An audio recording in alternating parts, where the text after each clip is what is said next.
Well, thank goodness it's time to start some seeds. I have been very disciplined this year, not allowing myself to start anything too early.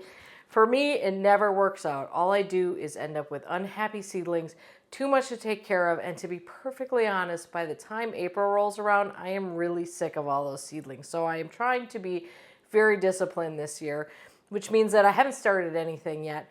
And I've actually eliminated some things that I would have to start early. For instance, onion seeds, if you're growing onions from seed, which by the way is a great way to get some fabulous varieties, you need to start those very early. I would be starting those probably a month ago.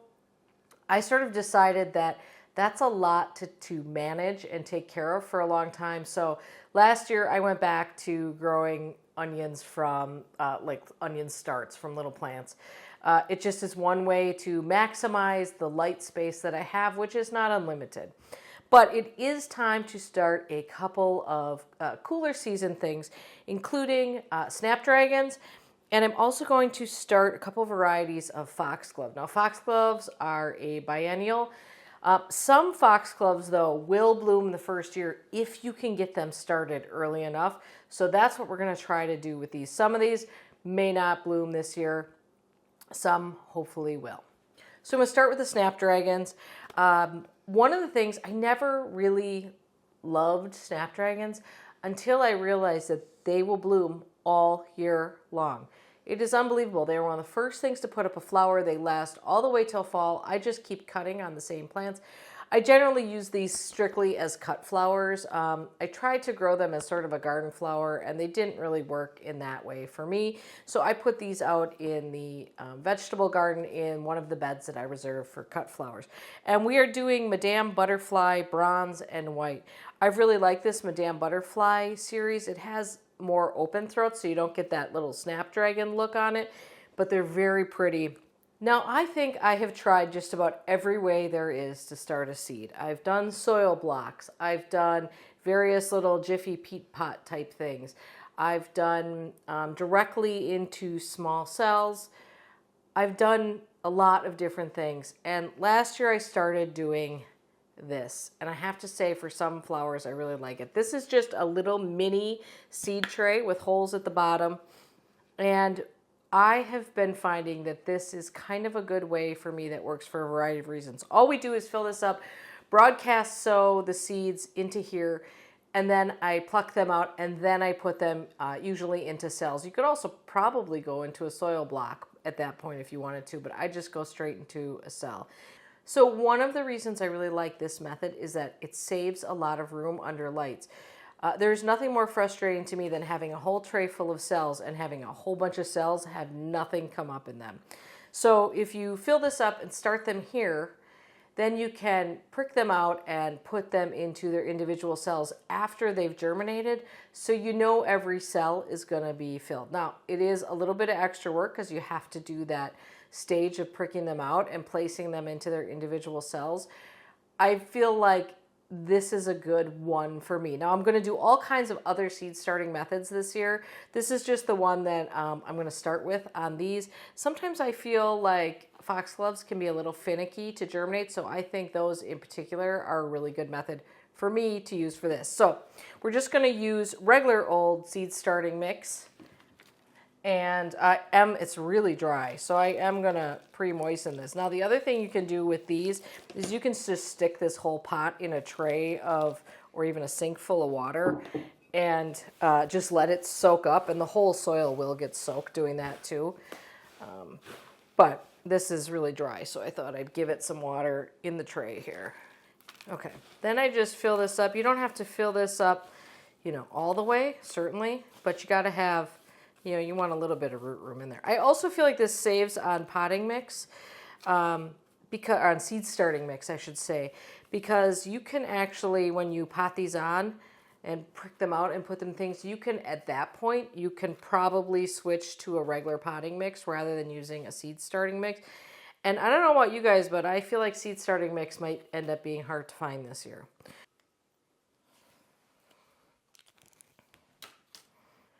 Snapdragons need light to germinate, so this is one that you're just going to sow right on the surface. Okay, so Snapdragons are the tiny. So many of these seeds are so little. So I think we're going to do the old toothpick trick here. So, you know, when you're using this method, you can kind of sprinkle them, and maybe I will. But the toothpick trick does work really well. But keep in mind, when you use this sort of broadcast method of sowing these, the goal is not to get as many as you can packed into this thing. Don't plant more than you think you're going to need, and you probably don't need as many as you think you're going to need. This tiny little bit is 200 seeds. Okay, now because I'm getting impatient, I am just going to take those last few and just do one of these. Now I top all my seeds with vermiculite. I've been doing this for a long time now. I feel like it helps tremendously, keeping that top layer of soil moist and keeping that funky LJ stuff from forming. This is just what I pick up at the hardware store. This is one from Black Gold. Is a really fine vermiculite. That works pretty good, I feel like, for this top dressing. Now, of course, we just said that these need light to germinate, so we're not going to go crazy with the vermiculite here. We're just going to... And then I do have a tool for this, but your hand works too. We're just going to very, very, very lightly press this so that you make sure that those seeds have good first seeds of the year planted. These will go on a heat mat, under lights, humidity dome, good to go. The next one up is my favorite foxglove, I think. And this one is tough to get open. This one is Dalmatian Peach. This one will bloom. As long as you start it early, this one will bloom the first year from seed. And fortunately, these are coated seeds. So you can see they come in this little vial. So typically you will pay more for coated seed. And that's because there are extra processes that they have to do for it. And you usually get fewer seeds in a packet when you do coated seeds.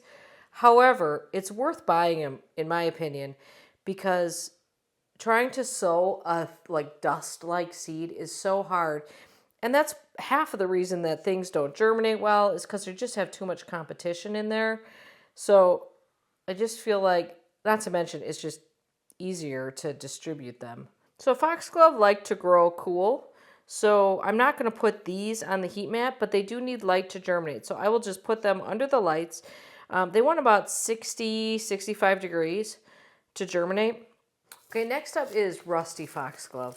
I am having a ton of fun with this plant. This is a much more, it's got very small flowers. It's kind of a more natural looking foxglove. It's not quite as showy as something like that F1 hybrid. That's the Dalmatian Peach. It doesn't have those big flowers. It's just a really lovely vertical accent that doesn't scream at you.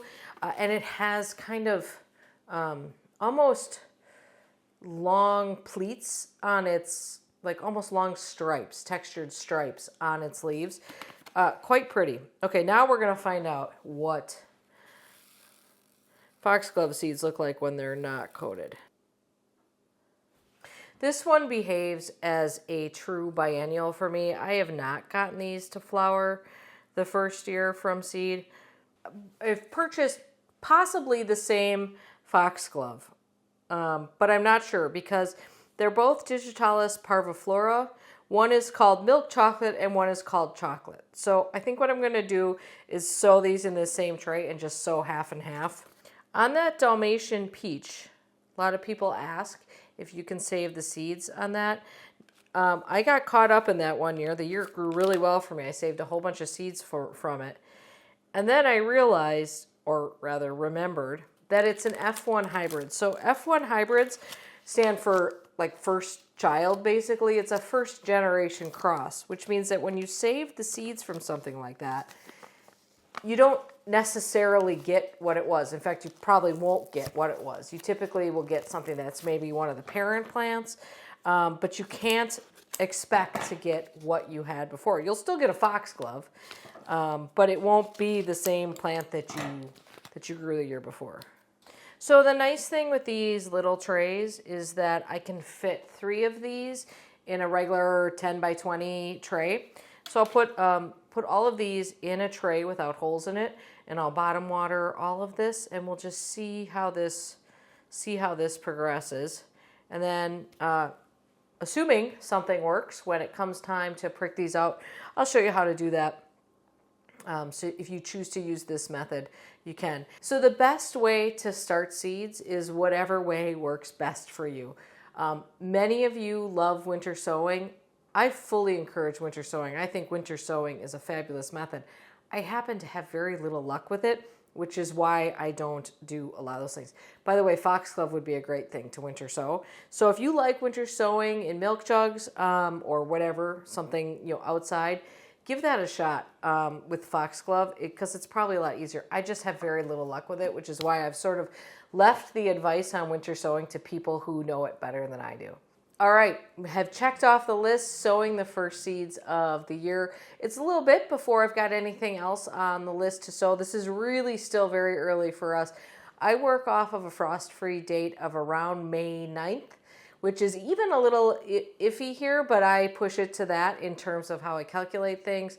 So May is a ways off by now. So we've got a long way to go. Fortunately, these foxglove appreciate growing on cool, and I'll be able to get them outside to grow on early on in the process and get them out of my basement. All right, I hope you're having a great day in your garden. Maybe you're sowing something, maybe you're just dreaming about something, but I hope you're thinking about plants. All right, we'll see you soon. Thanks for watching.